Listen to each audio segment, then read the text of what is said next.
Escalating showdown between the White House and the courts over deportations. A federal judge is now threatening to hold the Trump administration in criminal contempt for violating his order to halt deportations to El Salvador.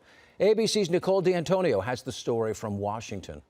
This morning, growing concerns surrounding the deportation of Kilmar Abrego Garcia, the Maryland husband and father who the administration admits was wrongfully sent to El Salvador. Maryland Senator Chris Van Hollen now pushing for Abrego Garcia's release. And the U.S. courts have found that he was illegally taken from the United States, and the government of El Salvador has no evidence that he was part of MS-13.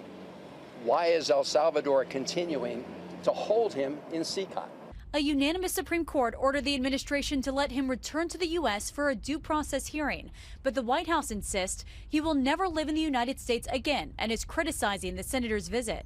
It's appalling and sad that Senator Van Hollen and the Democrats applauding his trip to El Salvador today are incapable of having any shred of common sense or empathy for their own constituents and our citizens. Abrego Garcia was living in Maryland after entering the country illegally. The 29-year-old was arrested and deported last month, along with hundreds of other men accused of being gang members. ABC News has learned new details about Abrego Garcia's past. In 2021, his wife obtained a temporary protective order against him, in which she said she was slapped, hit with an object, and detained against her will. The case was later closed, and his wife is now pleading for Abrego Garcia's return.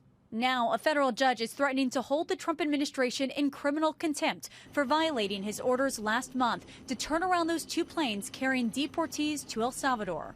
The White House is vowing to appeal, saying, quote, the president is 100% committed to ensuring that terrorist and criminal illegal migrants are no longer a threat to Americans.